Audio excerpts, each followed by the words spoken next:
This week on Habari Live. Interview with Courtney and Zachary LaShawn,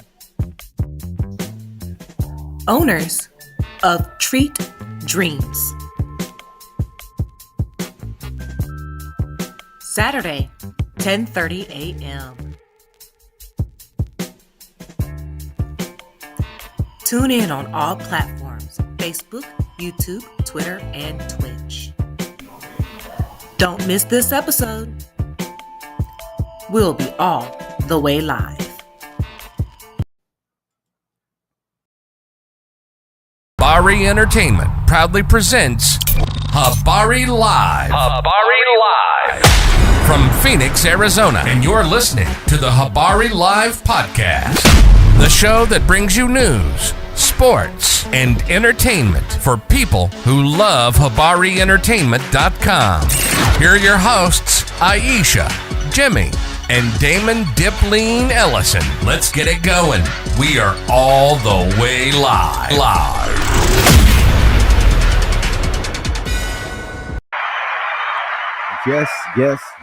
Yes. Good morning. We are thrilled to bring you a latest edition of Habari Live, your go-to podcast for the Pulse of Phoenix and beyond. Like always, we are all the way live in Paradise Valley. I'm Damon Dipleen Ellison, and my co-host Aisha and Jimmy. Jimmy will be our guide through the exciting stories and everyday happenings in our vibrant community. Welcome to another episode. Let's get it going, man. Today, say what? How are you this week? I'm great, man. I'm awesome. I could be better, but it's cool. I can't complain. We in this bitch. So today we have the pleasure of speaking with Courtney and Zachary. They are the owners of Treat Dreams, the best effing brownies. They have a food truck that's all around the city giving out great treats. Let's welcome them to the show. Hello. How you doing, man? Thank you. We appreciate you guys stopping by and talking about your lovely brownies and everything that you're doing and everything. We're especially gracious to meet you guys, and everybody's been already talking about what you guys are doing already. So we wanted to make sure to bring you guys on for more people can know, and you guys can hopefully grow, and we want to see you guys do great. Yes. So the first question I wanted to ask you, and this is can you share with us the inspiration behind your story of starting Treat Dreams, and what was the inspiration behind specializing in brownies and extraordinary desserts? Well, first of all, we feel that brownies is the underdog dessert. Right. When we say that, usually when you're thinking of weddings, parties, you're gonna have cakes, cookies, Yep. ice cream, Mm-hmm. pies, croissants. Yeah. You'll have everything but brownies. That's real. Usually brownies, people will say, hey, my grandma makes a good brownie. I got a good box brownie, but people don't take brownies serious. So we're gonna make this our niche. It's actually the husband over here. He's the one who came up with the base recipe. Okay. He did. He doesn't want to take. He's like, no, because they used to women cooking. I'm like, no, take your props. Man. For real. This started 13 years ago. We were in Chicago. That's where we're originally from. Okay. Chi-town. All right, Southside Illinois. Chicago. Yeah. For sure. Yeah. So we started it there. I think we went and had something over in, I don't know what restaurant. And then he's like, I could do better than this. Wow. Yeah. So he just started working on it. And then it just grew from there. We eventually was over at a commissary kitchen in Chicago. And then we started getting into Chicago. Kitchen Chicago. Yeah. Kitchen Chicago. We got our stuff in a few stores. Yeah. A few grocery stores out there, but people just really wasn't feeling it out there. I don't know. We kind of went about it the reverse way, right? So you start out with your storefront, right? And then you transition to selling your stuff in grocery stores and whatnot. Right. So people really just didn't know who we were. Right. We was handing out samples, and, So we got into Peach Fresh Market. We got into Walgreens. They That's cool. Yeah. So they at least had an opening here. Right. So what brought you west to Phoenix? Well, you can't shovel sunshine. Okay, Right. so yeah, Chicago, we love it, but we grew up in Chicago. Like I said, we grew up 2 blocks down from each Oh other, wow, that's so dope. we know each other's kids and Mm-hmm. the whole, so it's just I love Chicago, but the cold, everything. We started traveling out here. I got family out here, and it was like, this is beautiful out here. Yeah. We're just let's just go with nature. Right. So that's how we came out here originally in Buckeye, and just a few months ago moved to Surprise. So that's where we are now. That's pretty dope. There's so many. Me and my nephew, we are Illinois transports ourselves. We're from Southern Illinois, though. Okay. You know what I'm saying? Nothing big outside of St. Louis. Okay. So it's dope to see so many of us coming out here, man, and coming out here and making a difference. Yes. We're coming out here and we're bringing enterprise. Yeah. We're coming out here and we're bringing independence. Yes. And we're building something. And sometimes I think back home, you get into the rut of what's already going on, and it's hard to get out of those grooves. And a lot of people just get caught in it, man. Yeah. And sometimes you just need to change your environment before you can change your mind state. That's right, man. Man. Yep. So that's pretty dope for you guys to come out here and get that going, man. So first I want to ask, what is the basis of a brownie? So you got cakes. What's the difference between a cake and a brownie? Fat. That's it. Fat. Wow. More dense. Yeah. Okay. Like, a cake is going to be more like fluffy and, because our red velvet brownie is pretty good like that. It's a little bit more fluffier, but that brownie is more dense. It's more fudgier. Yep.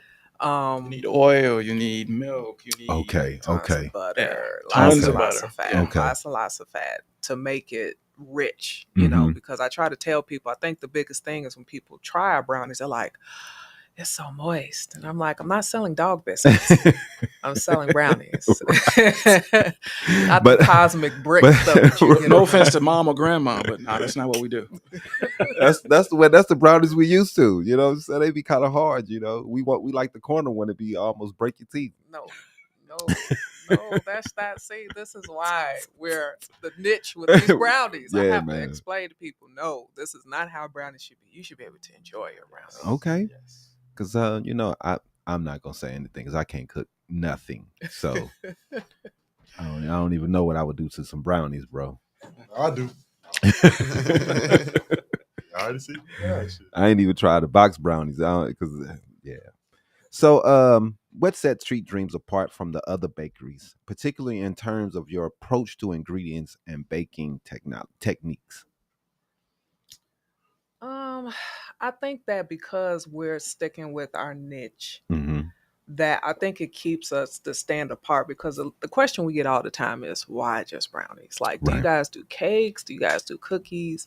And we're trying to be like, my husband over here, his biggest thing is we're trying to come after Crumble. Right. Crumble does cookies. You know what I'm saying? And Crumble for cookies. That's real. And people will go and get those big ass box of Bam. Just brown, like, so we want the same thing for our brownies, where you come in and you're going to have an experience. Right. We have samples. We want you to try it. These are big your back brownies. Okay. Yes. Like I try, you got gluten, not now. We're working on it. Okay. Do you have sugar-free? Not now. These are big your back brownies. Okay. This is all the fat. This is what this is for. Right. So we're just focusing on different flavors of our brownies. We have up to 16 flavors right now. That is awesome. Yes. That's a lot of brownies. I mean, y'all steady going back to the lab and coming up with ideas. You know what I mean? That's dope. That is dope. Innovation is where it's at, man. Yes. Just to see, because I took a look at the Oreo brownie. Yeah, we got that right. Yeah, man, that's innovative. I've never seen that anywhere. He can't bake. So huh? I was like, he can't bake. So nah, hell no. That's why he excited. Yeah, man. You made an Oreo brownie, bro? If I put my mind to it. Get out of here, bro. So yeah, man, you have to be. You have to have you're open to new ideas. That's the number between, and it's the niche is important, man. It's important because you found your corner, and instead of trying to be everywhere, you just do what you do well. Yeah. And that's what helped these companies, man. No one thinks it's gonna blow up until it does. Exactly. You know what I mean? That's the way it is. But to me, this is a dope idea, and I've never seen anybody else doing that. Oh Yeah. So we hear as everybody says, Now, "Oh we man, never see that. Like, Yeah. y'all just do brownies. yeah, man, it's Yeah. dope. It's dope. So your commitment to using pure all natural ingredients is admirable. How do you ensure quality freshness of your ingredients, and why is this important to you? shelf life testing, shelf life policies. Mm, You don't that can get a lot of people in the food service industry in trouble. yeah. If you try and stretch, try and like Mhm. we have a recipe, we follow that recipe, and if for whatever reason when we get close to the end of our shelf life, that's it. It's a wrap. Wow, That's it. It man. may take it may be a loss for us from a monetary standpoint, Mhm. but we ain't selling cheap quality. This Right. is I mean, and you see it so much now, especially nowadays with the prices of everything going up so high. The quality is going down because they're trying to please their stockholders. We go to all these places we love to go to as a kid, and we see that the burgers are smaller, the nuggets quality is worse. The food is just going down and down. So we love to see people that's taking pride in the quality and making sure that people are getting something that they really love. Because like I said, nowadays it seems like everything's a scam. You know, you're not getting what we're used to getting, just 10 years ago. Yeah. So a lot of things with COVID changed a lot of things, but hopefully, man, we can get back to normal one of these days here. So Treat Dreams is described as a family owned and family operated. How does this family dynamic contribute to the atmosphere and the ethos of your bakery? Go ahead. go ahead. You ladies first. Well, we have been, I think, because me and the husband work well together. I feel like whatever we put our minds to, we can succeed. We've been married for 20 years. Wow. That's awesome. I'll keep them. That's 20 years, This man. long, People ain't even cool with friends after 20 years. Right? Look. I've been Oh my goodness. Yeah. So there has to be some type of quality assurance in the relationship first. Because this is very taxing. I don't think people understand man what goes into being an entrepreneur right with a small business. It's extremely taxing and draining. Yes. You have to be ready That's for real. the crazy ups and downs. And because we get along so well, we be going at it, but he's the logistics. That's what I call him. He's the logistics analytics person. And Just I'm the the help. creative. Right. Yeah, I call him my help. But I'm the creative. Like, I'm the person behind the social media. I'm Right. usually the one doing that. So when people are trying to ask questions, that's me. You're Okay. reaching out to. Usually I'm the creative. But what we have works. Yeah. Like, he figures out stuff. We got to figure this out. The portion what happened in the trailer. I'm figuring out the creative aspect. Different flavors. It just works. Man, It works. it's so awesome to me because it's so many people who have negative connotations about the black couple. Oh yeah. And I was doing this. I've met a lot of strong black couples building together, working together, doing things to make themselves and their families have generational wealth, trying to build something for themselves, man. And dog, I see it so much here, and it's just, to me, man, it's so dope. And me and my lady, we're trying to do the same. You know what I mean? And I think that sometimes that's what's missed in a lot of couples, man. You got to have that. What you're working on, what are you building together? Yes. You know what I'm saying? Because you have something to lose. You know what I mean? When you put in you're all into something, then you don't. If you just sitting around, it's hard. You're not building anything. Build together, and that's how your relationship goes further. Yes. Because you're always trying to do something to put into this to make it better. That's right. And just sitting around talking and just bullying, not building anything. That's how relationships get in trouble. You start getting in trouble about money because you're not on the same path.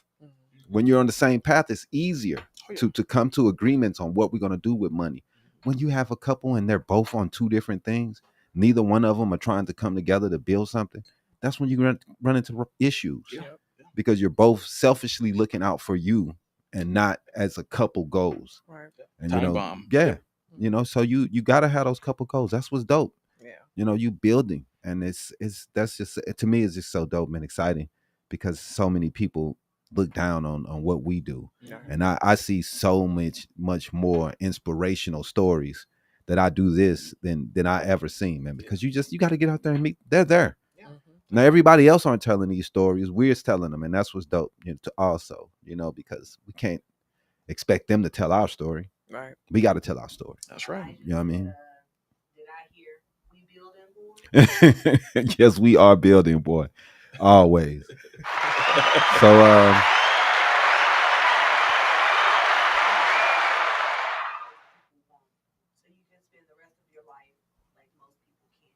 that's real. That's right. I agree. So my next question, we have the OMG brownies, Oreo brownie. Sounds incredibly decadent. Can you tell us more about this creation and how it came about and what makes it a fan favorite? Man, how did we come up with that? Do you remember? It's I think it's just been a labor of love over time. Mhm. Yeah. It's It didn't look something like how it did yeah. back then. It's built over time. Okay. He came up with the crust because we started I think it was, I don't know if it was TGI Fridays or the Cheesecake Factory, but we love the whole cheesecake with the graham crust. And he's like, we should make a brownie. Paradise Pie from Chili's. Okay. Maybe that's what it was. Then they took it away. And he just wanted something with texture. So we have a Oreo based crust. Okay. Instead of the regular cinnamon graham crust. And then it's filled with all the Oreo love of brownies. And then it's got the frosting on top with more Oreo. It's just, I think the thing what makes it so unique is the texture. I think that's what people love, that because you bite into the soft, moist, decadent brownie. And then at the bottom of it, you scoop up some Oreo buttery crumbs. Right. It's really good. Man, it's the it fan sounds favorite. amazing. So I just I wanted to talk about, because when I saw it on your website, I was like, yeah, we gotta ask about this because that looks amazing. It's the number one seller for a reason. Yeah, man. Yeah, Chili's no longer has that Paradise Pie. You don't? Nah. You are a Chili's expert, huh? I mean, I worked there. I used to work there. It was gone when I started working there though. So it's been gone for a minute. You missed out, man. Yeah, that's the type of things that they make. We were just talking about that. They make decisions for the stock people, and they only kept the cheesecake, the little lava cakes, and the little skillet cookie. Them little lava cakes, they are something. Some places they're okay. Yeah, we microwave those. Yeah, that's what I'm saying. That's why not that great. Threw them in the microwave. Exactly. Terrible. Sorry. So, amidst all the delicious offerings, what would you say is the signature or must-try item at Treat Dreams that's kind of slept on, that people really that's not picking up on, but you think it's a must-try? So many. No. You know which one? It's the cinnamon toast. The cinnamon toast graham. I think that people usually, when we have our samples out, we have all of them. Mm-hmm. And so usually people will say, hey, try this. I usually go with the Oreo. Red Velvet is usually our number 2. Believe it or not, it's usually a tie between Reese's Peanut Butter and our Cinnamon Toast. That's third. And a lot of people are asleep on the Cinnamon Toast. For some reason, they're like, oh, a brownie with a cinnamon graham. And but you did change it and made it better. Yeah, I did. I kept playing with it. My mother, she's originally from Indiana, but her family's from down south. So she's got all that extra love of, certain things binding with fat. And then I'm like, I should really I'm constantly, he's like, stop changing stuff. And I'm like, I have to make it better. I'm like a mad scientist. Cinnamon Toast graham, I think, is slept on. Man, that sounds amazing also. I mean, I know all you blunt smokers, y'all hear this, man. Y'all, I try to tell people this is great for after munchies. Man, we did a dispensary. The terrific munchies. Yeah. Yes. That's what 20 was hot. Right. So you guys, one of you guys' slogans is extraordinary desserts for extraordinary people. Suggests a focus not just on the product but also on the experience. Yes. So how do you ensure each customer leaves your truck with a smile? Experience is it starts with the samples, in my humble opinion. Yeah. To piggyback off what was said earlier, what sets us apart from everybody else is samples. We want you to come on and say, hey, what you got? I'm like, because the samples are, because everyone's taste buds are different. Yeah, most definitely. So what you would think, oh man, I know I'm going to love that Oreo. Well, we've had people that say, actually, no, the Oreo's not that good. Right. But the Cinnamon Toast Crunch. Right. Whoa. Or this girl did a red velvet cheesecake. It was insane. Right. People were tasting, and that's what it is. It's the sample, it's the experience. So when you leave, you leave humming and hawing, and you got your ice cream, or you planning out the rest of your evening, what you want to do. That's it. Man, that's wonderful. I love to hear it. Most definitely, man. So we have a couple more questions. Let's see. So in a world where convenience often trumps quality, how do you maintain the balance between offering indulgent treats while still emphasizing the importance of artisan craftsmanship? Long hours, driving all over the place.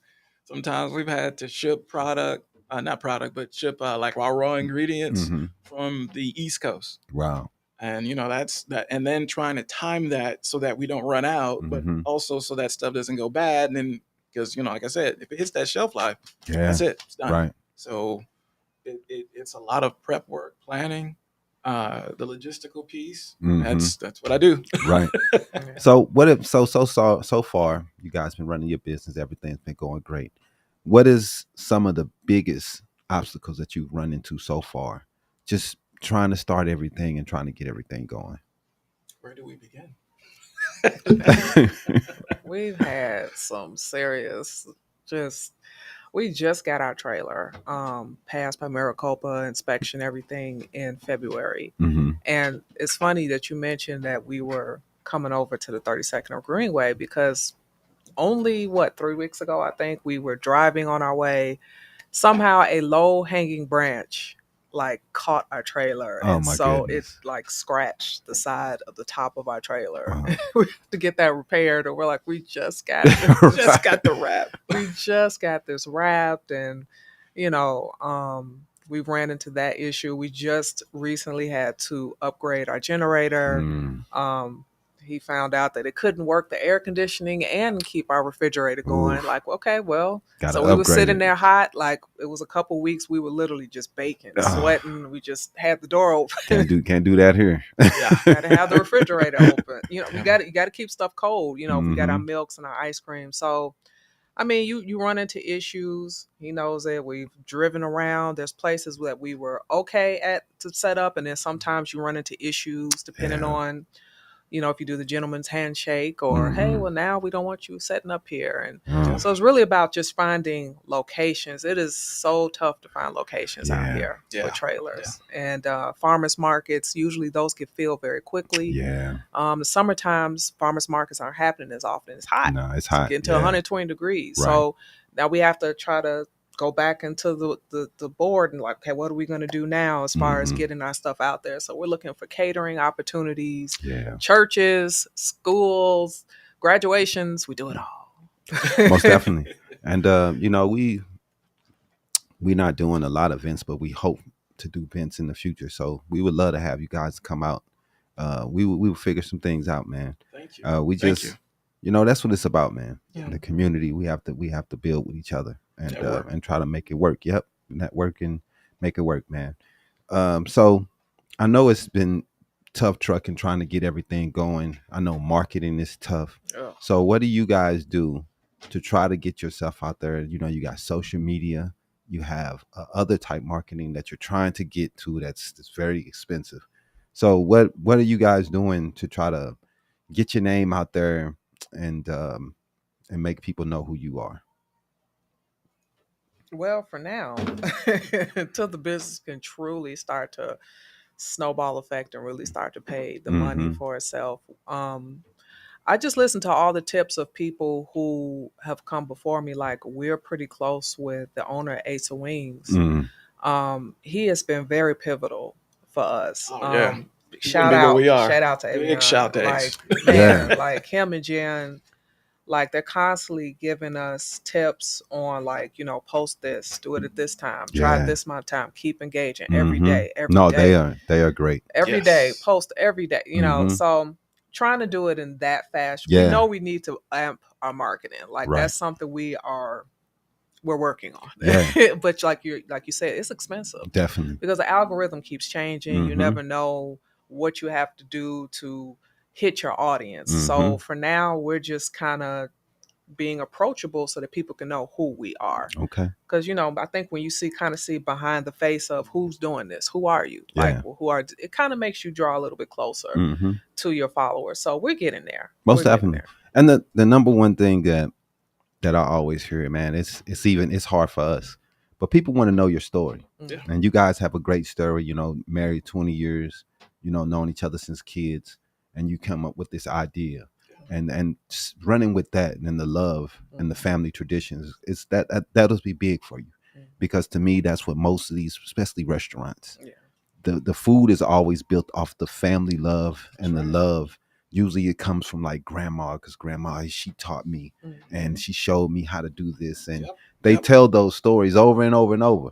But people love to hear that, man. That's what people love to hear. And you guys have a good story. Shout out to the kids. Yeah, man. Our girls and the little dude, they have helped. They have helped package. They have helped cut. They have helped tremendously. It's literally a family business. Yes. It is. That is dope. I mean, that's what it's about, man. And I think that those things will take you guys farther into the future, especially if you learn how to expertly get your story out. Yes. It's hard, but Ace of Wings, man, they are definitely one that has figured it out. Even the bad publicity, you know what I mean? He's figured out how to use that for himself. When he turned his plates into the bad publicity he got for the wings, didn't he? That worked out great for him. He put his so that worked out great for him. Views. Yeah, man. It doesn't matter. Sometimes people always say bad things don't always hurt you. No. Sometimes bad publicity is good publicity. It's just the fact that someone is talking about you. And then that's going to take other people who are going to go out and try it.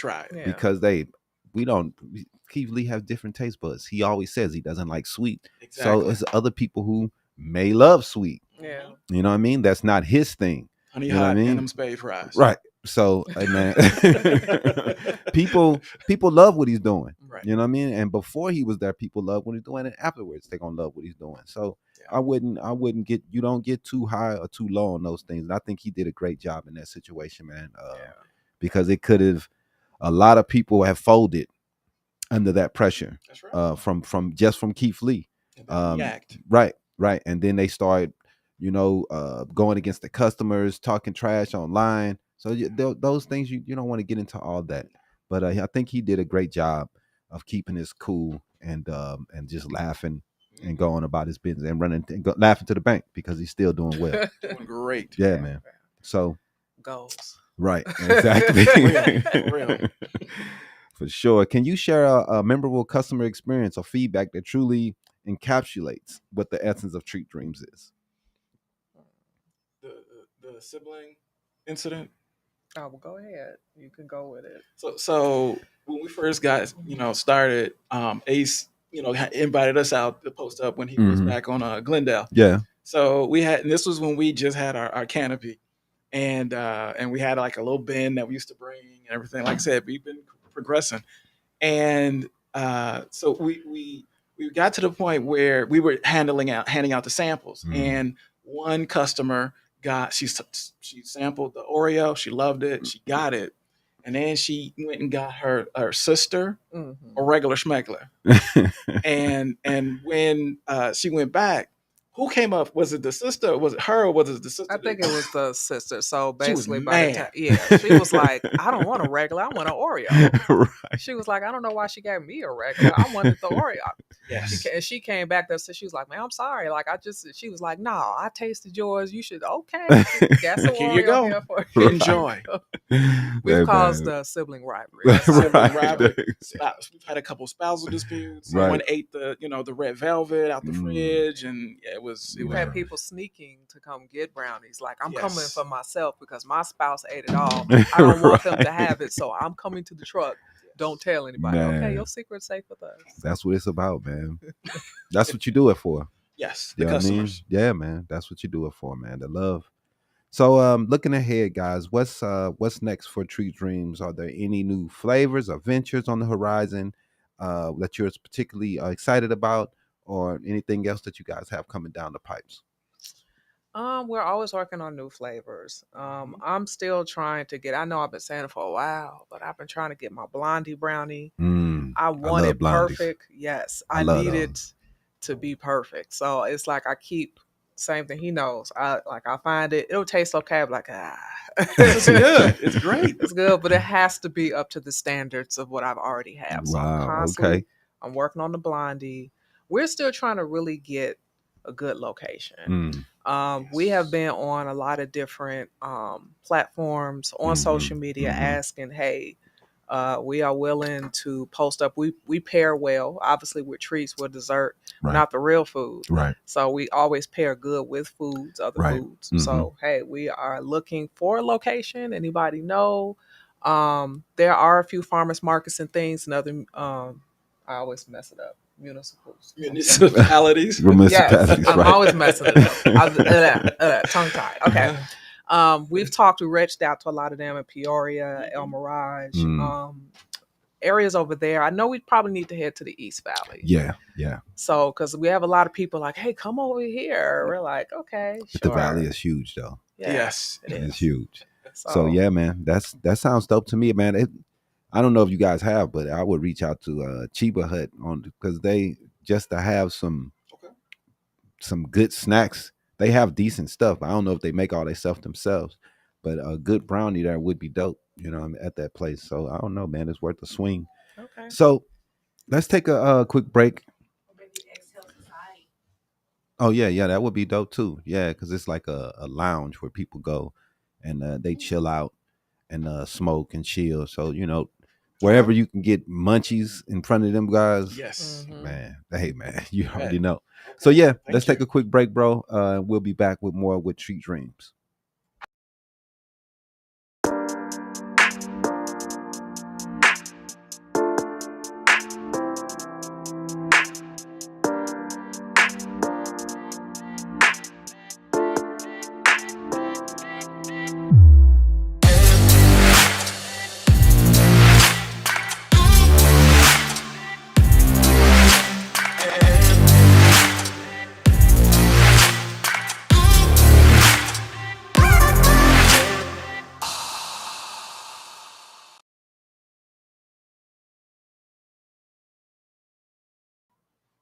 it's exciting. Because Glad y'all get to try it. Me too. Yeah. See, yeah, that's wild. It's she's like, as long as you can get to the brownies. Yes. You sitting right in front of me, babe. Right. You might, yes, you are on the camera. You in front of me. Sit back here with me. I want to do musical jazz. I get in where I fit in. No, you're all good. We're gonna do wide anyway, so it's all good. Okay. All right, that works. It's enough room. All right. So yeah, go ahead and let's bring some of those out, and we'll give it a try here. Oh. We get any comments, Jimmy? People saying anything? Somebody said we need to have somebody on here. We need to have somebody on here. Yeah. Oh, okay. You supposed to read them out. Read the comments out if they're worth reading or not. I didn't know if y'all was talking about it, but somebody said y'all need to get Bobby Bags and Nathan from Made Project Packs on here. Project Packs. Yeah, they said something we need to have them on here.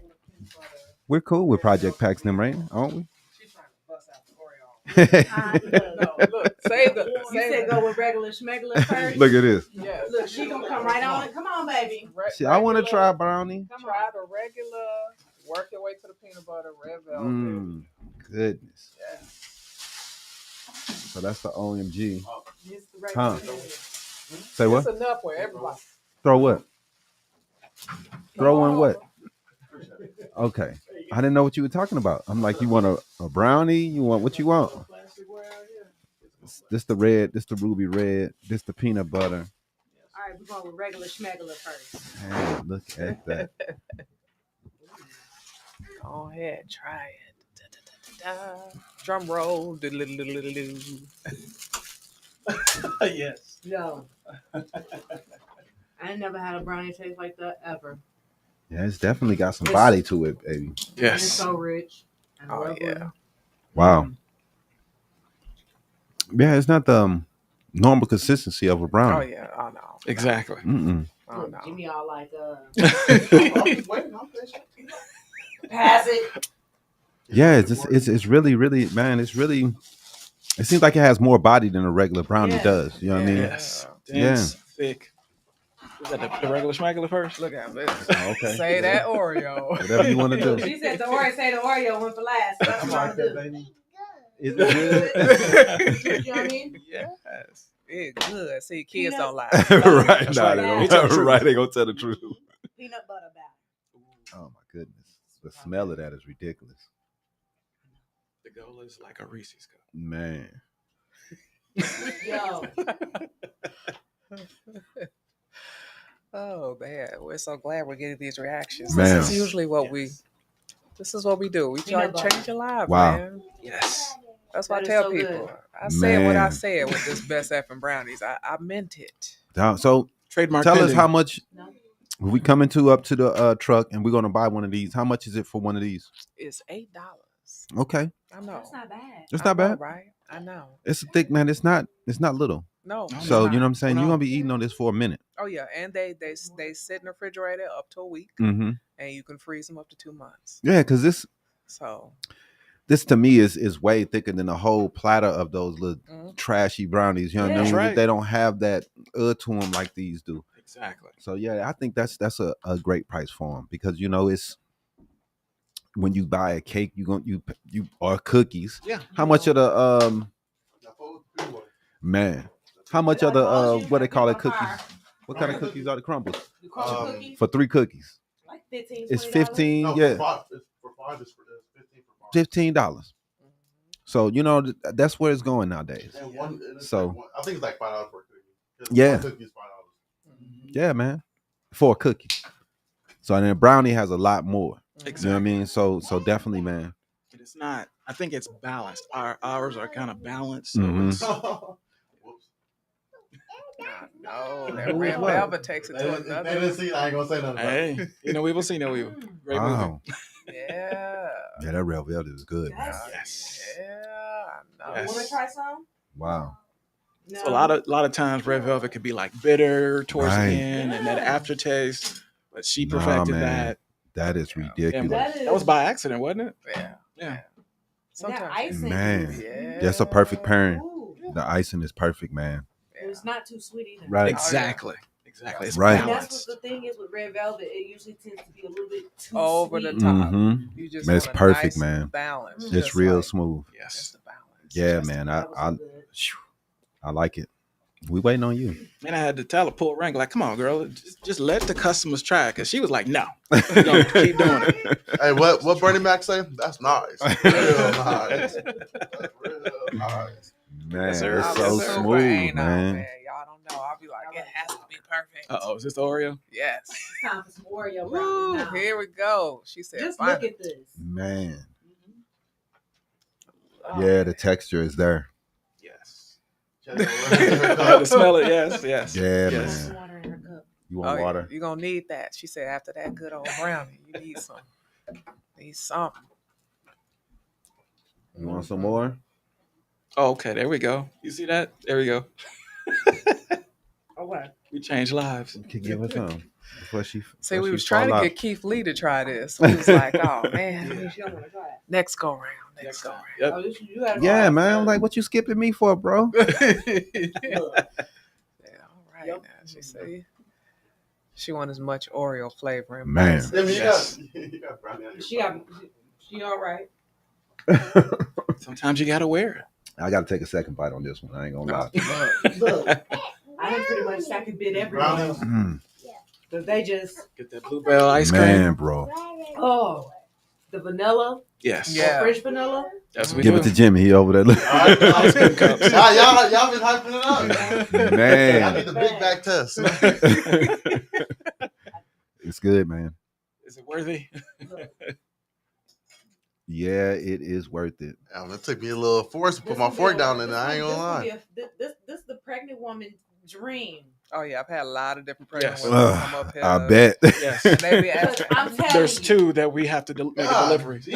Yeah, dude. I ain't gonna lie. That is The one you good, want? bro. That's the You fan want some favorite. more of the paper with peanut butter one?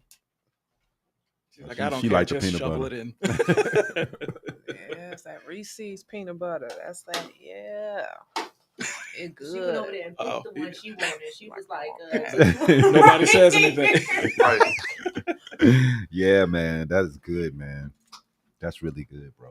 We appreciate it, man. Yeah, yeah, man. You Thank you. guys Y'all are just had 4. See, we ain't give you the cinnamon toast Right. or the cheesecake one. Man. The Chipotle. We got a Chipotle chili brownie. Yeah. what the Yeah. really? The Chipotle is like a spicy Wow. sweet. We got an espresso. Oh, the espresso Damn. brownie. Yeah. Man. I'm gonna need a nap now. We got a Ninja Turtle brownie. Oh yeah, I got. All right, so caramel. what's that? What's the Ninja Turtle? What's Right. it? They know how I like the Ninja Turtle. I wear Ninja Turtles. Is it like turtles? The Yes, yeah, candy? pecans. Okay, white there chocolate, you go. Yeah. Oh my caramel. goodness, Yes. that sounds extremely good. So, where can we find your truck at? Yeah, where's the truck? Where's the truck? And what weeks, what days are you guys on? Which locations? So For people can catch up with you. normally it would be good to go to our social media page. I Mm. know I'm trying to get better, y'all. Forgive me. I thank you for your patience because sometimes we are scattered. Like today, Right. we're going to be out today, Okay. 8302 West Glendale. West Glendale. Okay. Yeah, in Glendale. We'll be there today from 5 until either sold out or 9. Okay. We'll be back there tomorrow as well. Wow. So, Man, that yeah. is man. Come on out. Hey. Come out. Get some of their brownies, man. Treat Dreams. These guys are amazing. They're doing an amazing job. They have amazing tasting brownies. They're going to go big places, man. You better get them while their prices are low. because man, it's going to only go up from here for you guys, man. We really thank you guys for stopping by. We're going to go into some news. Let's take a quick break and we'll come back here in a minute.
Go ahead and run the Habari News Weekly for us.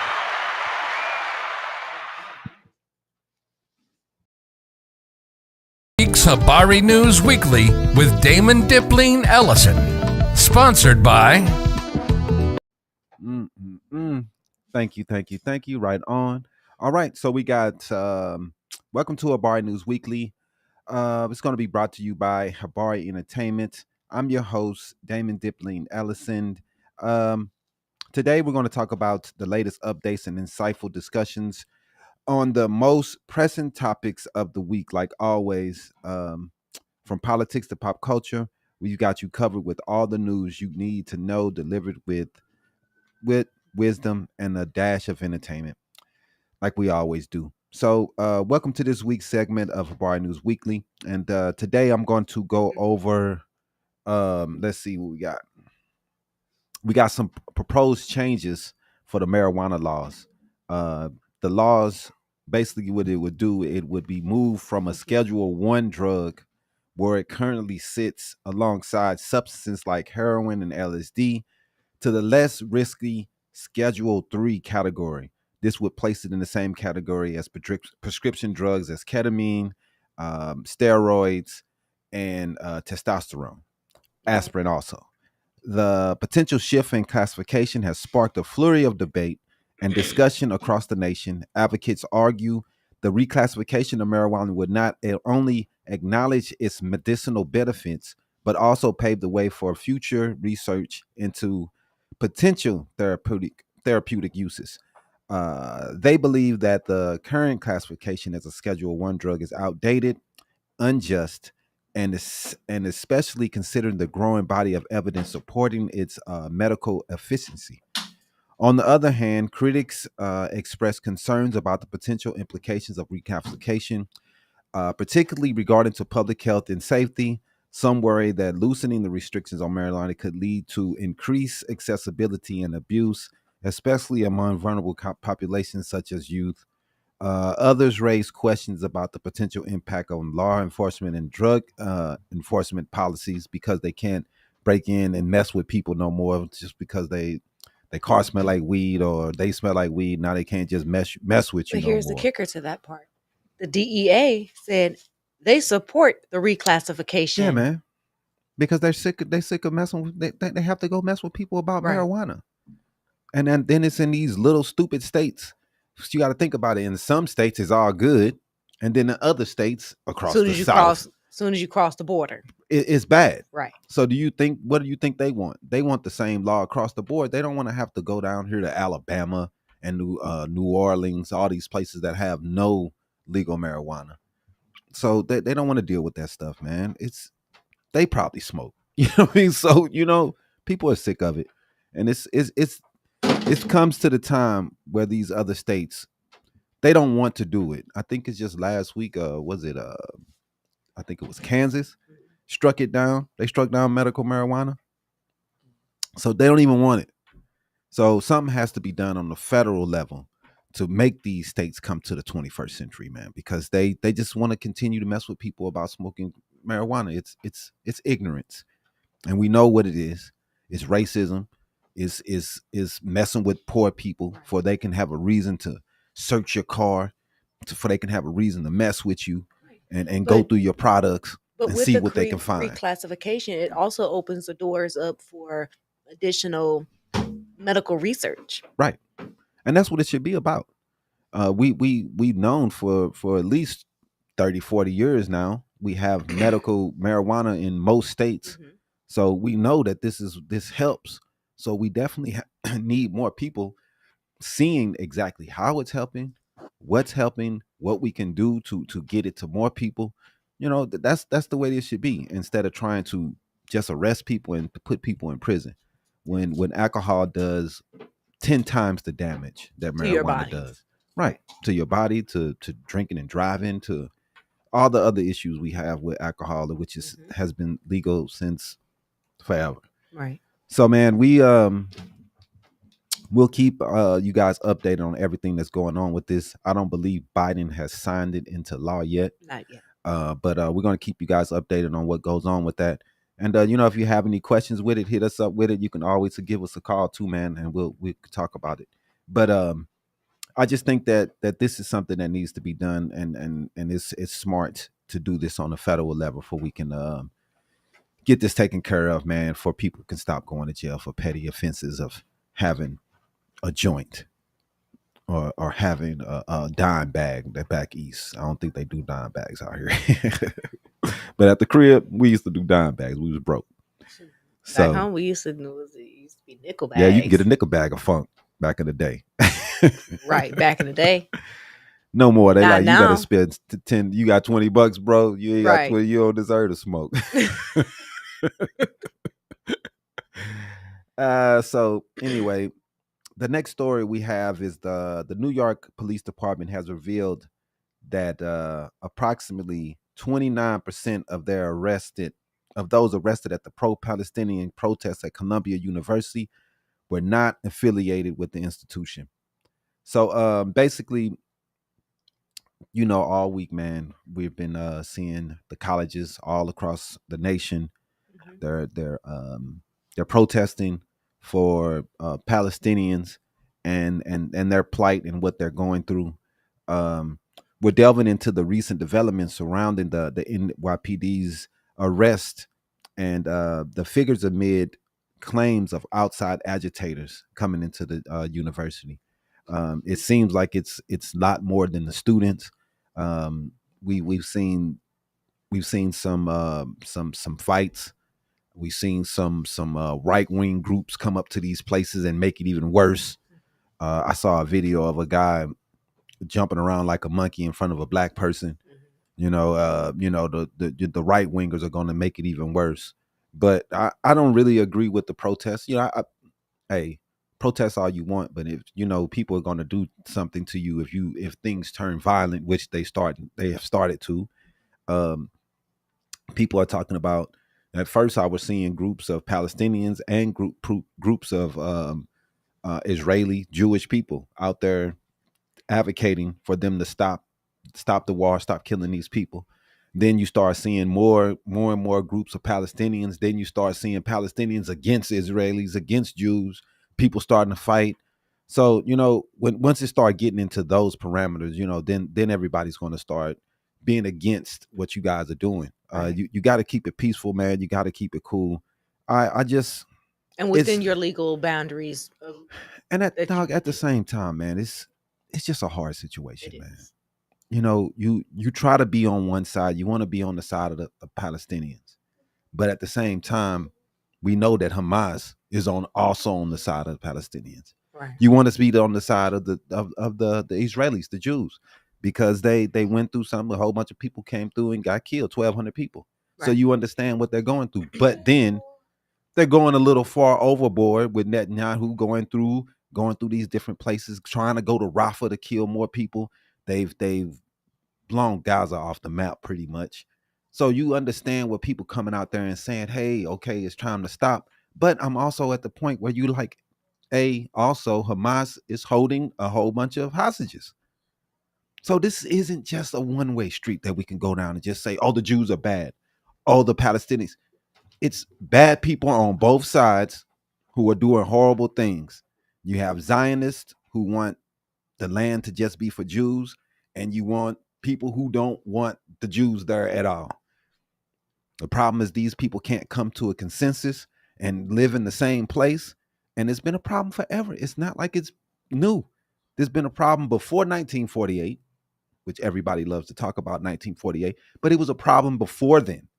Jews had issues. Jews and Muslims were getting in wars. These people have been getting in wars for centuries, man.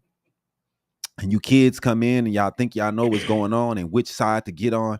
But this is something that's larger than you. And these people, they have to figure it out, how they're going to live together. And they haven't been able to for centuries. So for kids to come in talking about, oh, the Jews are horrible. I don't want to get on either side, man, because to me, I'm on the side of peace. And if it's not the people who want to come to peace, I'm not on your side. If you're talking about the Jews need to leave the land, it's occupation, they should get up out of here, I'm not on your side. If you're on the side of, the Palestinians shouldn't be here, I'm not on your side. Because everything of history that I've seen, Palestinian people have been there forever.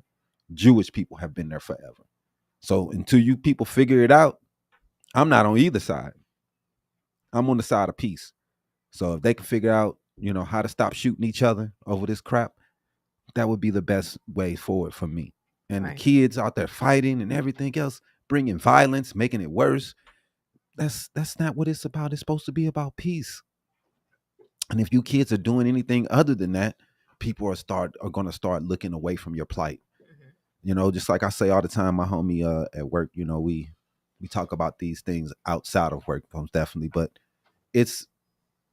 I always say, like, man, everybody has to take responsibility for what's going on their side.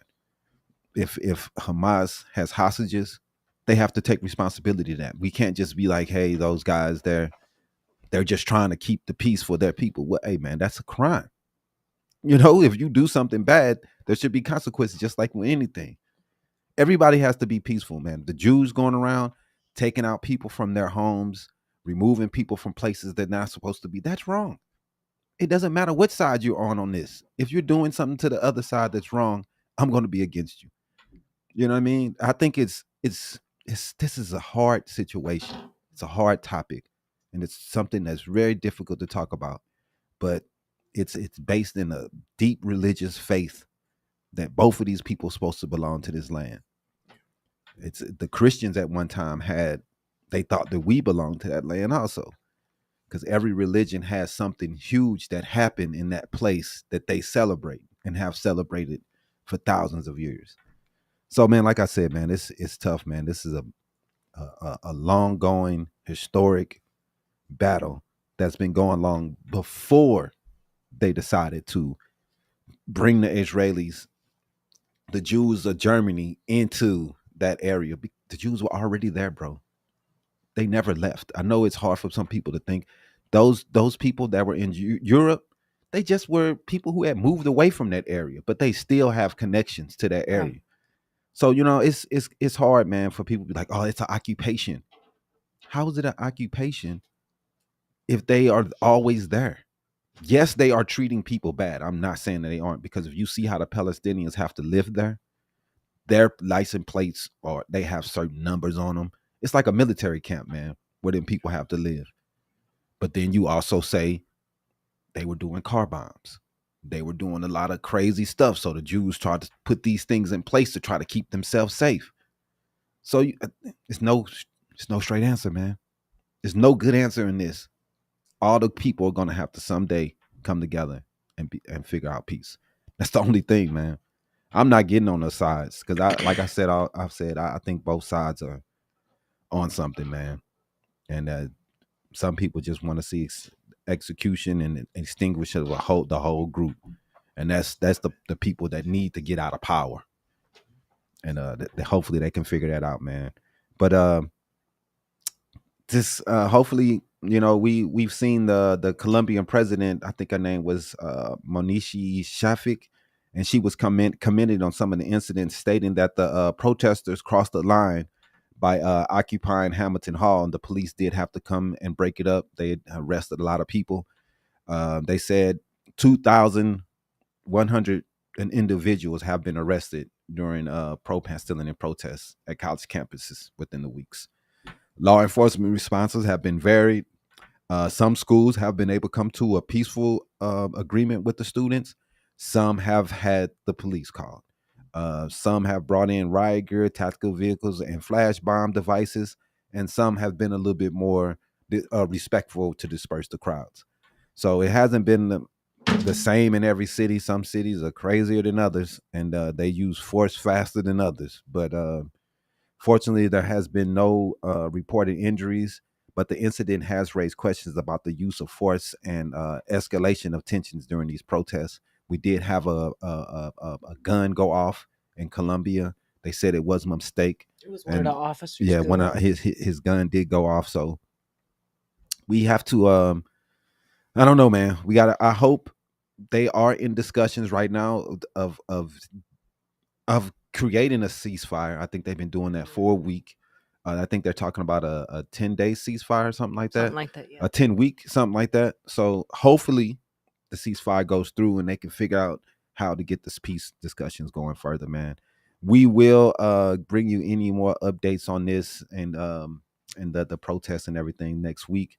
And if you have any questions or anything, you can always hit us up, man, and we'll do the best we can. But what else do I have here? Do you have anything? Not for like news. Hot mess. Okay, well let's just talk about. We was going to talk about today dating apps.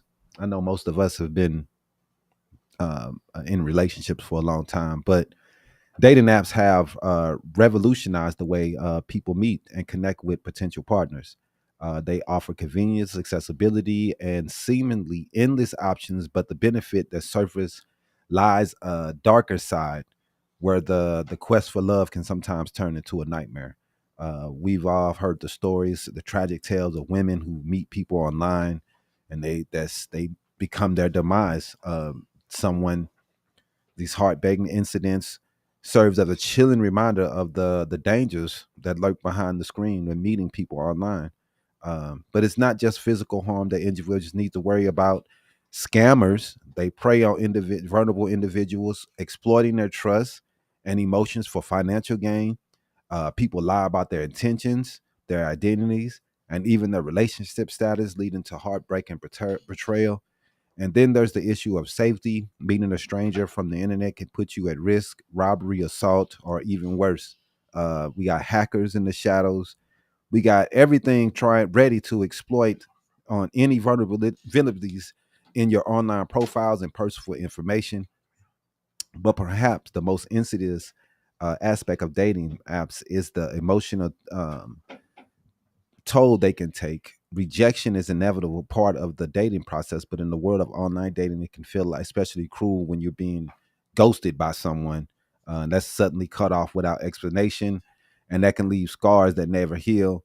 So what do you guys think about the dating online? I know, Jimmy, you probably swiping. What do they do? Swipe left or right? No, I go on You Instagram gotta- DMs. You got you just hit them up. Oh wow.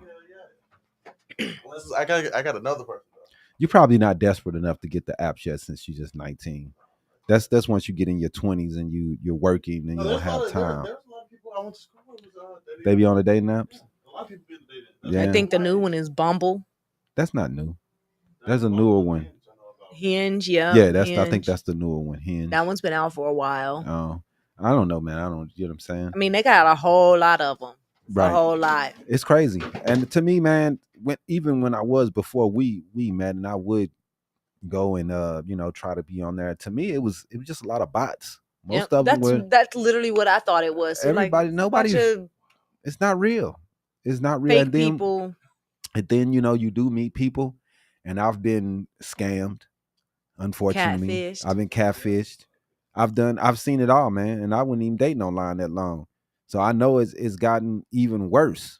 With people getting catfished and meeting someone and they look totally different than they do online. The whole persona is different. So I don't know, man. It's a hard situation. It's you want to give the advice of meeting somewhere public. Never bring someone from online straight to your house.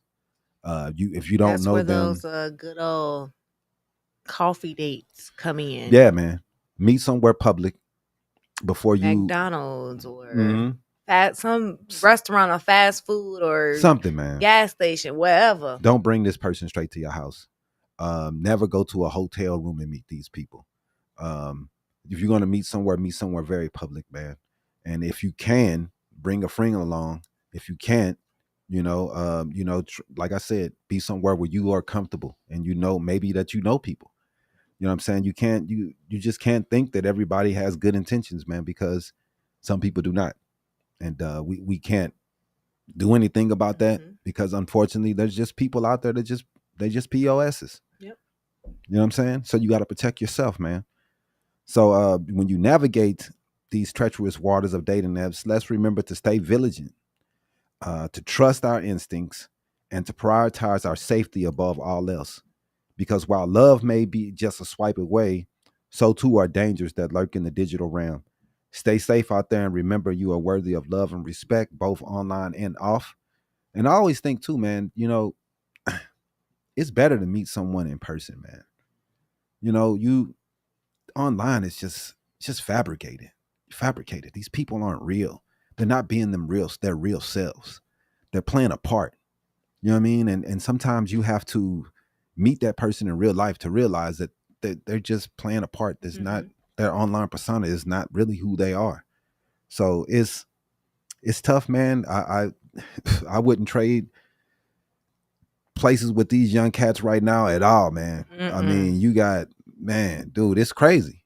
You can get catfished and you thought you had a woman and you got a man. Right. You know what I mean? Look, that's the dice that's being rolled out here. in Not this age of everything is filtered. Jimmy, I'm good. the camera. Because okay. There's no reason why every photo you have has to have a filter on it.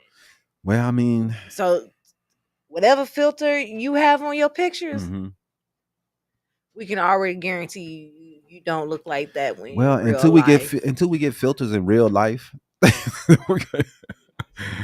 it's you're gonna look different. You know what I mean? So I don't know why people do that real anyway. life filters be. What's real life filter? Makeup? Look, I have been seeing the way these women know how to contour these days. Hey, there is some dark tricks online. Come on now. I done seen some black magic, man. Right. Look, I done seen some yeah, it's crazy. Not so cute sisters out there and be like, oh, I just had my first date. All type people. And he got up, he went to the bathroom and he never came back. Right. Left me with the bill. Yeah, man. And dude came back the next day and was like, yep, I sure did. Because you catfished me. That's not what you look like in your photos. Right. And everybody was like, girl, what was your first date pictures look like? Right. Right. Yeah. So I mean, hey man, it's you could do what you want to try to make yourself look different online, but you still have to be seen. So it's best to just be who you are, you know. And then people going to see you, and it's like that's not what I, you know, that's not what I was online. Right. And you know, a lot of these girls know the angles. They know, you know, the makeup traits. Right. They know everything, how to contour. They know, you know, and so I mean, like I said, man, it's hard out here, man. But you got to stay diligent, man. Stay true to yourself. Don't try to be who you are not. Don't try to bring in girls who you don't really like or you think that you're supposed to be with, but it's not really. Just get a real girl who's trying to be herself, not these women who trying to be Instagram models and she cared about what everybody's saying under her pictures. Right. Just get you a normal lady, man, who's taking normal photos. If she's taking all these professional photos and showing this, she's probably not the one for you, unless you're doing that yourself. You know what I mean? If that's the way you want to do things, then y'all probably be a good match. Even though in my time I've seen it, the two Instagram people who showing their body, they don't last long online. They break up within weeks. Both of them showing pictures in Cancun next week. They with somebody else. Right. So, you know, I don't know, man. Somebody has to be the down to earth person. Both of them can't be in the clouds. But yeah, man, if you guys, you know, anybody else have anything to talk about online dating or their experiences with it, you know, hit us up, man. We can talk about it more. But my experiences was pretty bad. I think I met one girl that was decent. But other than that, man, it was a hot mess. Mm-hmm. A hot mess. And speaking of hot mess, let's get it going. Let's do it. Get ready for the week's Hollywood Hot Mess with Aisha Rowan. Sponsored by no one, but if you would like to sponsor us, you can email us at info@habareentertainment.com. We do have sponsorship packages for everyone's pockets. Yep. All right, so you guys remember in 2022 when Dave Chappelle got attacked on stage? Yes. They messed that dude up. Yeah. Well, he's now suing the venue. How is it the venue fault that you went on stage and acted a fool?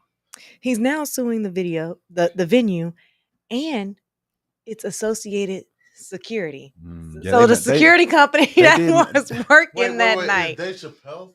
Yeah, dude, the dude attacked Dave Chappelle on stage, and now he's gonna sue the security that was working that night, and he's gonna sue the venue. He got jumped by everybody, bro. He got jumped by Ellen DeGeneres. Everybody was in there. Everybody in Hollywood got a lick on him. Everybody. he said, I saw everybody. Right. According to new legal documents, Isaiah Lee is making the point of saying that he identifies as bisexual and has experienced homelessness in his filing. The reason why he's saying that this has to do with why he's suing is because of Dave Chappelle's words. Oh God! Because he has previously said things that are, that could be translated. But hold on. But Dave Chappelle only talks about trans people, not bi people. What? Man, I swear to God, man.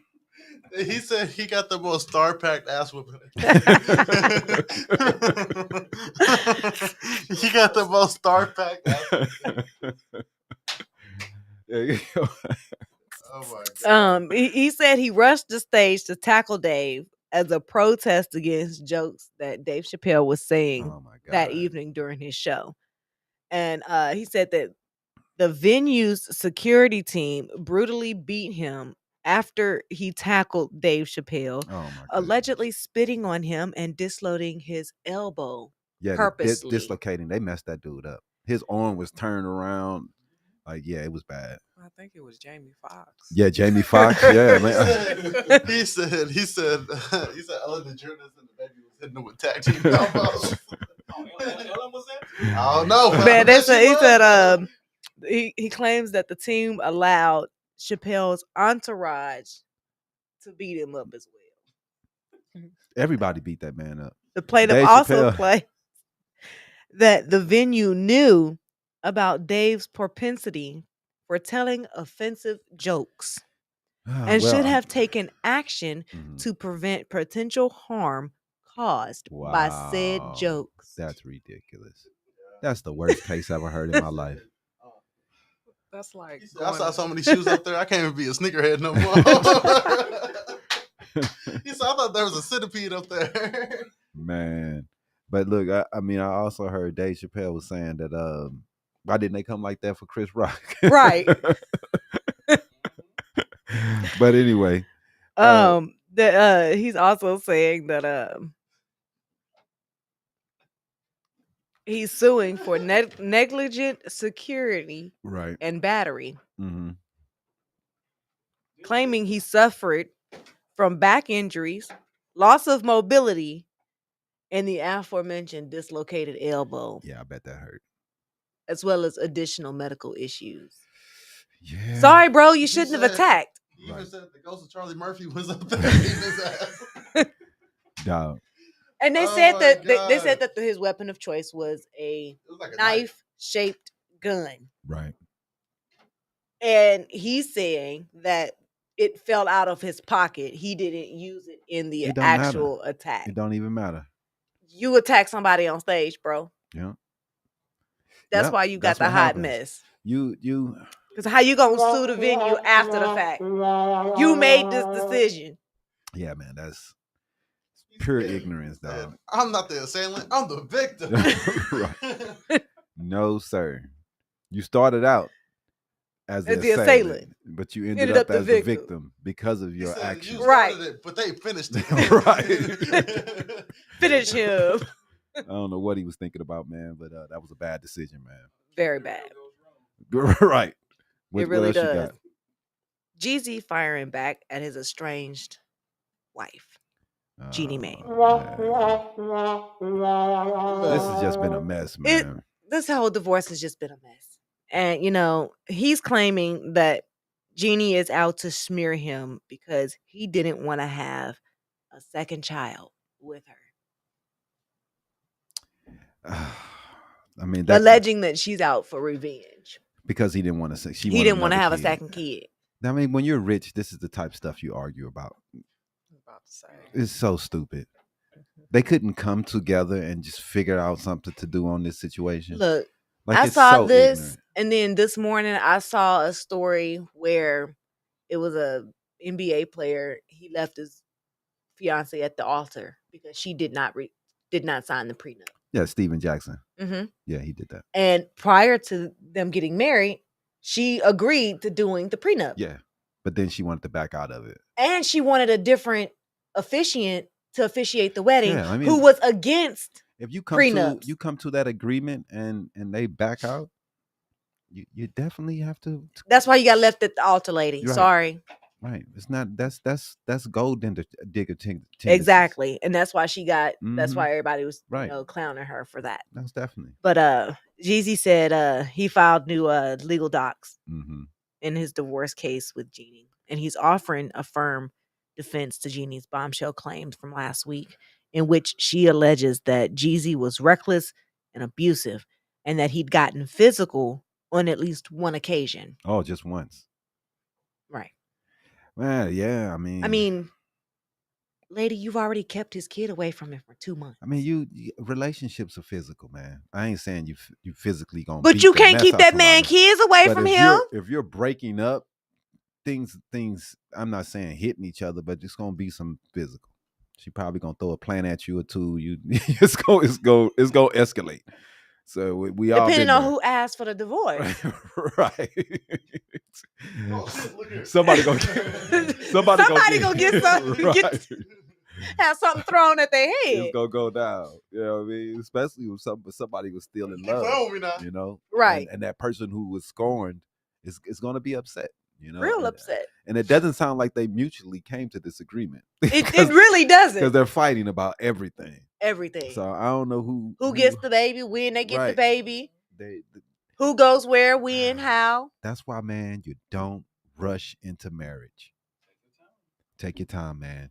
Learn about each other. Figure it out before you go and get into this situation where y'all gotta go through all these legal battles to figure out who's gonna get the house, the I've kid, been seeing people the dog. praise Nelly and Ashanti for doing exactly that. Taking their time, right? Because they knew they wanted to be together when they first met. Mm-hmm. But they was both at the start of their career. Right.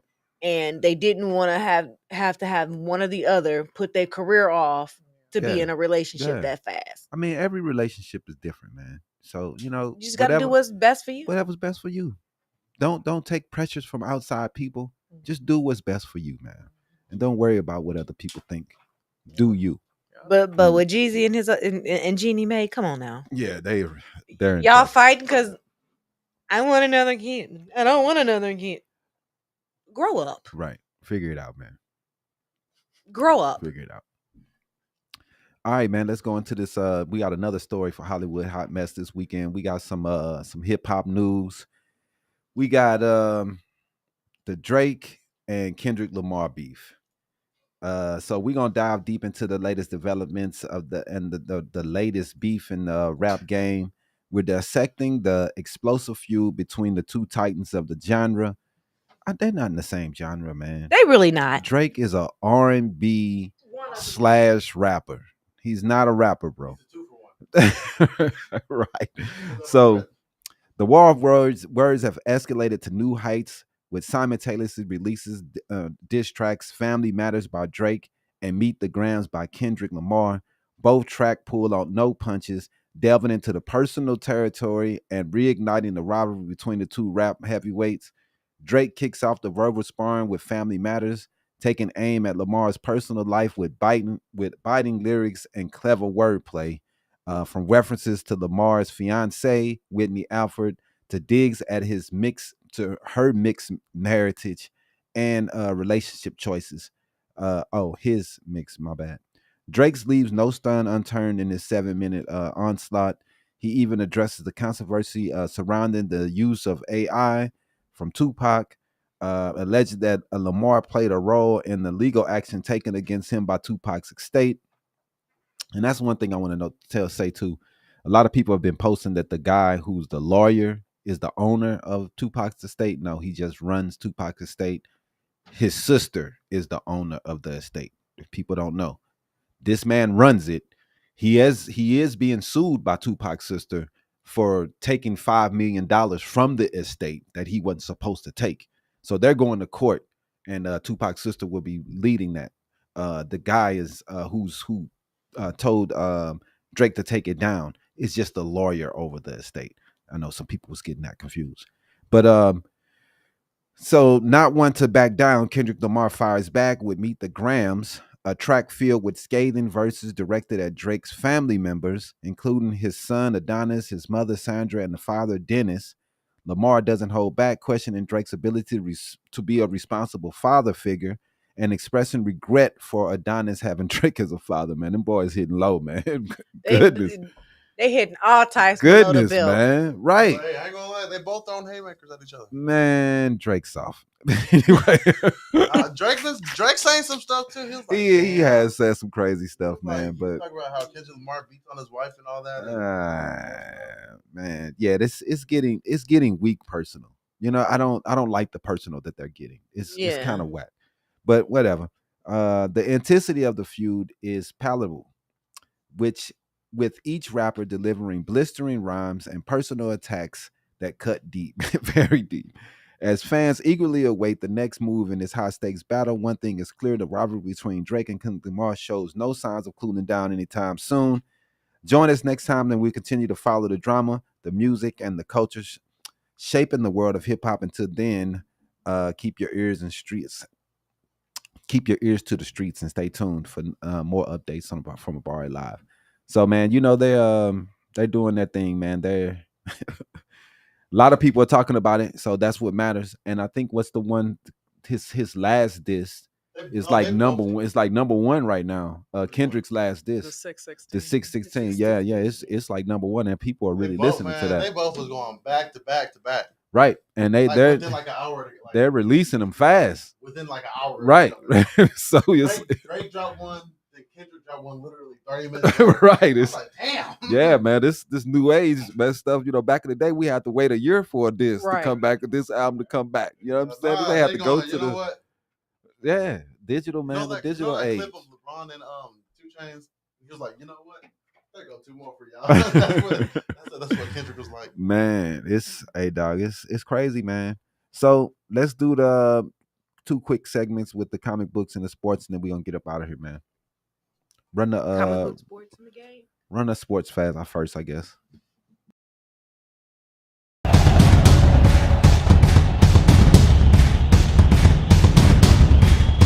Habari Sports.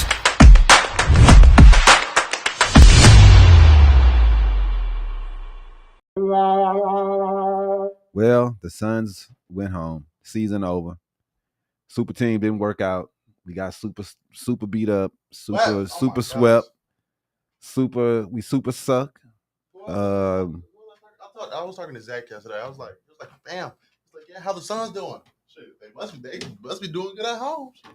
Some people think Vogel would be next to get fired. I don't know if he's gonna get fired. It doesn't seem like the discussion is going that way. But I don't know. We'll see what happens. We know the Lakers fired their coach. The Lakers are always looking for somebody to hate on, bro. I walk out of my room, the first thing I hear is LeBron. Whatever, man. The Lakers have went through 6 coaches. Well, I know, is it 6? It's something like that, man. 4 or 5. No, this will be the 4th coach in 6 years for LeBron. That's crazy, man. Coach every other year, he's getting them fired. Like, come on, man. When are we gonna realize that it's not the coach? We done brought in 8 dudes to try to coach you, man, and you getting them all fired. Vogel wins the championship. The next year, he's fired. Like, dog, come on, man. I've never seen anything like this before. And everybody's trying to make excuses for him, telling me that this is normal, that they always firing coaches. I'm like, man, this is not normal. You have a superstar player in Impact. He's supposed to be great and all this. You know, to me, I'm like, he's older. He shouldn't even have expectations of championship, but he still does. So he wants the coach fired because he feels as though they should have won a championship, even though he's 40. You know, most people are like, hey, I'm giving it to the young bucks. I'm going to let them take over. I'm going to go ahead and take the seat back and chill out. But this bro think he can still get it done at 40. Even though we're watching him and seeing he can't get it done at 40. By the 4th quarter, he's tired because everything he's trying to do.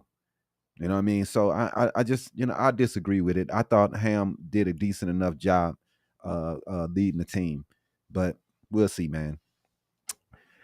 So it was bad to see the Suns get swept. We did a horrible job. We looked like trash.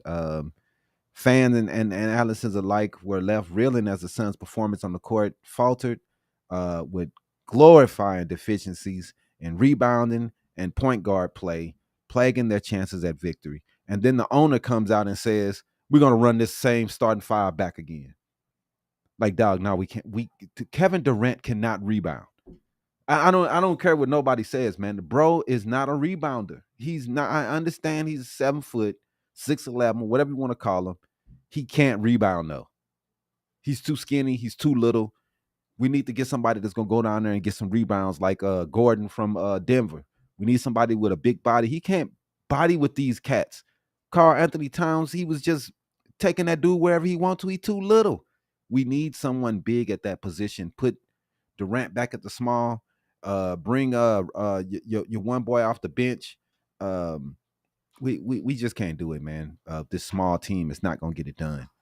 But as the dust is starting to settle from the playoffs exit, speculation swirled regarding the future of head coach Vogel. The Suns organization remained tight-lipped on Vogel's status. The team's owner offered reassurance to fans, affirming that the starting lineup will remain intact, albeit with necessary adjustments. Maybe them boys are gonna have to take a pay cut because it's gonna be tough to bring Nurkic back, and he's gonna want a decent contract. We already gave you one boy. I can't think of his name, man. Grayson Allen, $40 million. So it's gonna be tough to bring Nurkic back and build a good team under this because we're tight on money right now. So, however, amidst the optimism, concerns loom large. The Suns they're facing financial constraints with the bulk of their salary cap allocated to stars Booker, Durant, and Beasley, retaining key players like Nurkic and free agents. A free agent posed a significant challenge for the franchise. Meanwhile, the Mavericks they took out the Clippers last night, and the Mavs triumph set the stage for matchups against who else we got? Who they will see in the next round? The Mavs. I think they have OKC. They'll see OKC in the next round, and then we also have Denver. We'll be seeing the T-Wolves. That should be really good. We got Indiana going versus New York. And who else? Boston against, I forget the other one. But those should be some good games, man. Boston, I forget who they're going to be playing.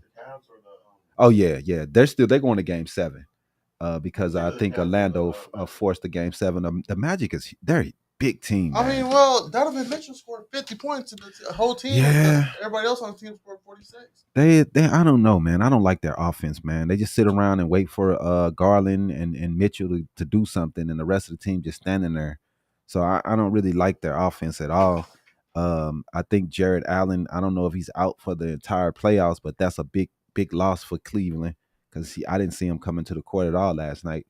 And Orlando, man, they're just big, man. And they Pablo Pabanchero or whatever. I hope I'm butchering his name, but dude is gonna be the truth, man. He's a problem. So looking ahead, anticipation mounted for the Timberwolves and Nuggets featuring Jokic and Edwards. And I'm gonna take the Nuggets on that one, man. I think the Nuggets probably gonna win another ring, man. The only person that can really stop them is Denver. Not Denver, Boston. And I just don't have a lot of faith in Boston. So let's go ahead and do the comic book corner, man. Next week we'll talk to you about more that's going on with basketball, the drama, excitement, and unpredictability of basketball, which continue captivate fans around the world. Until next time, let's do comic book corner.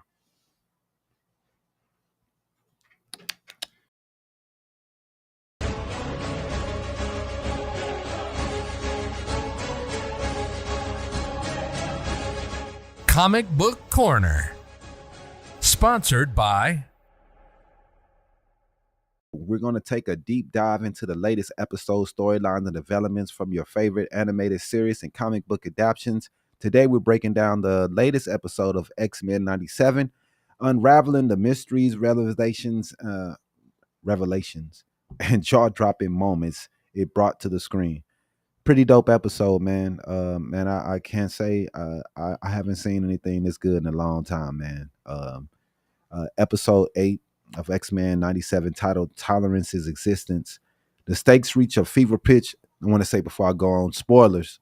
So if you haven't watched 97, you might want to turn it down or just bounce out. I don't know. But Bastion's sinister plan pushed the world to the brink of all-out war. With revelations of Magneto's cliffhanger, the X-Men find themselves facing a dire threat unlike any they've ever encountered. Bastion's scheme to unleash an army of Prime Sentinels weaponizing human volunteers against mutants sets the stage for a showdown of epic proportions. Cable's revelations about Genosha's being an absolute point in time adds a layer of complexity to the narrative, highlighting the seemingly inevitable nature of certain events in the Marvel universe. So that point cannot change. No matter what they do, that Genosha is going to happen. So the episode delves deep into the Magneto's past and his fears for mutant kind, echoing themes of extremism, survival, and the eternal struggle of coexistence. As Magneto's actions unleash chaos upon the Earth, the X-Men are left scrambling to comfort the looming threat and prevent an all-out catastrophe. It always seems like they face the worst threats in Marvel. The Avengers don't see things this bad. That they just get treated so bad. They Right. blow. The worst the Avengers had to deal with was Thanos. Right. All right. I mean that was pretty bad, but it just seems like end up seeing Galactus. Who? No, this might be in the Fantastic Four. Yeah. So one of the most poignant moments comes with the realization that Magneto's warnings about the impossibility of peace and coexistence may have been tragically accurate all along. As they say, Magneto was right. All humanity's tolerance of mutants become a catalyst for extinction. The stage is set for a climactic battle between ideologies, powers, and the very faith of the world. Man, the episode was expertly weaved together. Themes of fear, prejudice, and consequences of unchecked power, delivering powerful messages that resonate with the contemporary issues and real-world anxieties. With each twist and turn, X-Men 97 continues to captivate audience with its rich storytelling, dynamic characters, and thought-provoking commentary. Man, I really can't wait till next week. It should be really dope. We'll come back next week to talk about it more. But man, they have done some great things from on X-Men 97, and we'll keep you updated. All right, so let's take a real break, man. We're gonna play this game and get up out of here.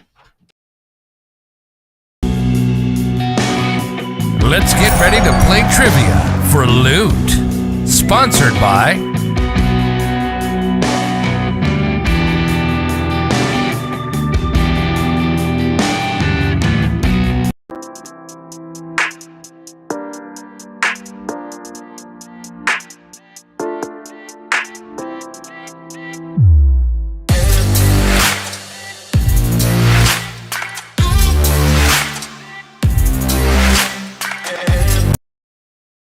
Are you back? All right, y'all. Okay. So we're going to play a little game, a little trivia. Oh. We got 10 questions. If you get 7 out of 10 correct, you get a Habari Entertainment t-shirt. Okay. All right. I'm excited. Question number 1. In which movie did Leonardo DiCaprio famously exclaim, "I'm the king of the world"? Oh, that was a Titanic. I know that. Yes, that was the Titanic.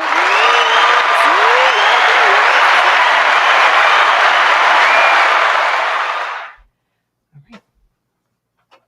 What is the highest grossing animated film of all time? This ain't multiple choice. No, ma'am. Mm. Oh my goodness! Of all time, highest all grosses time. of all time. Man, I can't get like a hint. What? No, that ain't gonna be animated film. It didn't say TV series.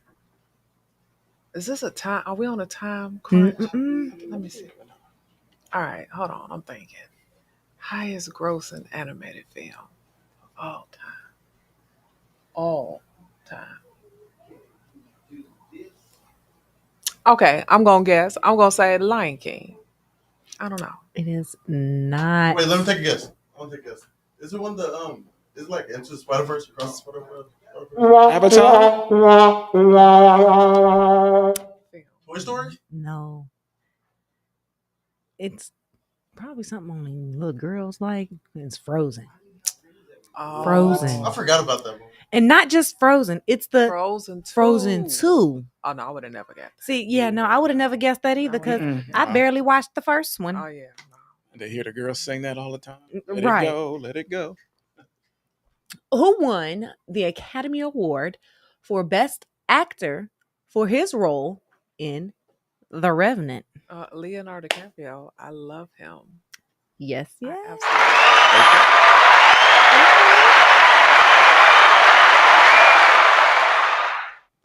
Which iconic pop group performed the halftime show at Super Bowl in 2020? 2020. Okay, that was during the pandemic. Who? No. Did it come do it? No, it's fine. I don't know. Who was in charge? Pop group. 2020. Was it? No. Pop groups was throwing. Was it Backstreet? No. Backstreet Boys? Not NSYNC. 98 Degrees. No. I don't know who was out in 20. I can think of 2021. I can't think of 2020. It's all melding together. These last 4 years have melted together, haven't they? No, I'm like Right. 2020. Like who performed in 2020? I don't even remember. What's it? No, that was before that. Exactly. Like I could think of 2019s and 2021s and 22s. I could not think of 2020. I'll just say I was gonna say Cisco. no. I don't know if it was Bruno Mars and his group. I think that was 2019. I don't know. Lost. Now look, I'm gonna tell y'all what they're saying is an iconic pop group is really not a pop group. Okay, that's what's throwing me in pop. It was Okay. Shakira and Jennifer Lopez. How- Two separate people. Two Right. separate people, but they're calling it a group. I don't know why, how, or what for. Right. But They threw us off. That was Pop group. still, that was one of them they throw off questions. it really was. It threw me off, and I was like, "That's not a group. That's Got just it. two different people that just came together and Artists. just Yeah. did a show." It's a group now. Okay. But it still wasn't that great of a performance. Yeah, that's probably why I don't. Because I remember mean, it. Okay. exactly, none of us remember it. Oh. All right. Who composed the iconic Oh, you know film that one. score Go ahead. for Jurassic Park? I can't remember if it's John Williams or... You do it. That's what I said. You do it. I think it was John. Was it John Williams? Yeah, it should be John Williams. Oh. You know my stuff. I see. Movie soundtracks. Yeah. So, what is the name of the fictional band in the movie Almost Famous? Oh no, I done forgot that. I don't think I saw the movie once and I forgot. Almost Famous. I don't know. You're gonna have to. I lost this one. I don't know. I don't remember. The last movie I saw that was like that would have been 5 Heartbeats. So never mind. Oh my goodness! Stop embarrassing us. Okay. No, we don't know. Seriously, we don't know. It would be Still Water.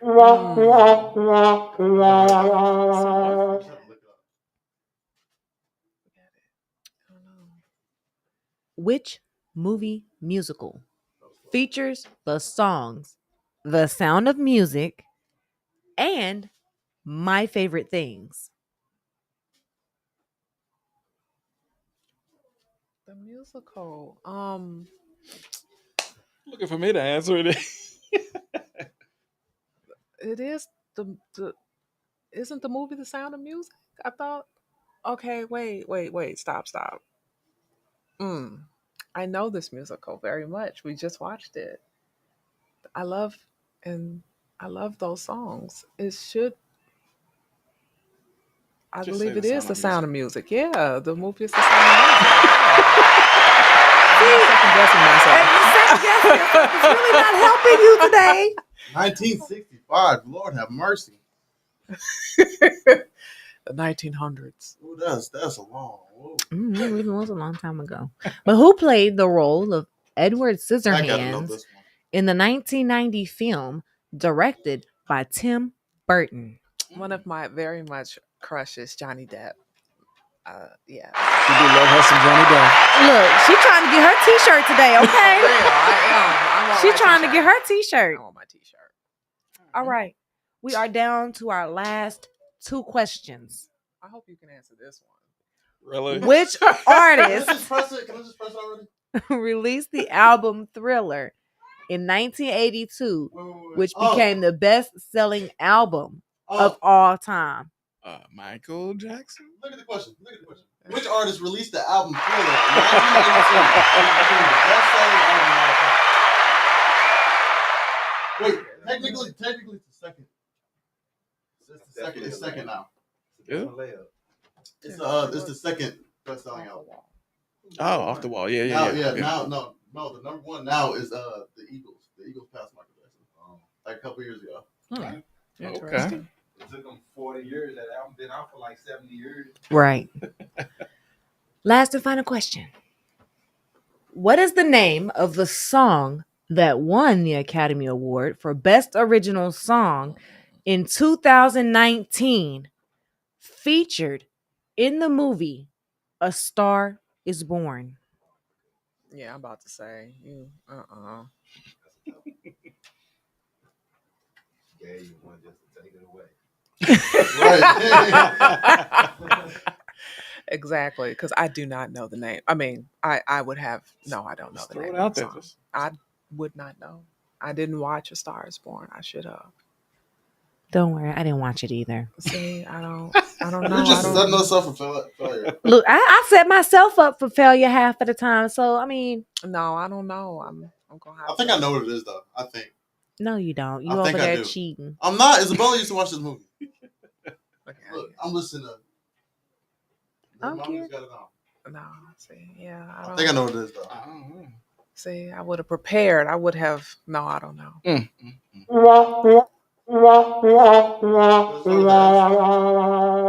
The name of the song is called Shallow. Shallow. Oh, wow. Shallow. Okay.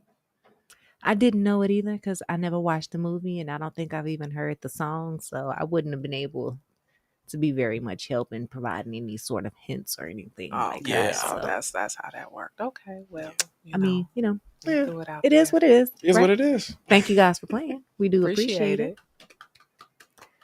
And one more time, can you tell us and tell the people, where can we find you and how can we get in contact with you to get these brownies?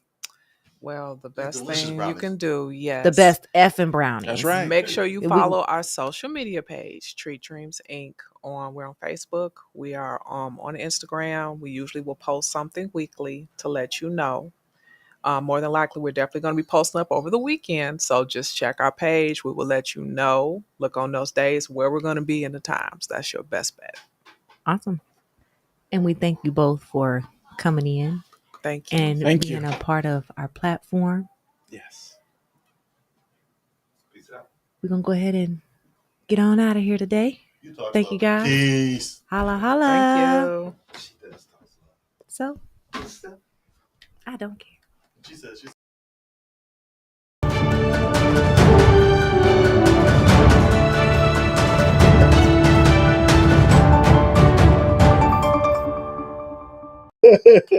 And you can take it. For watching another episode of Habari Live.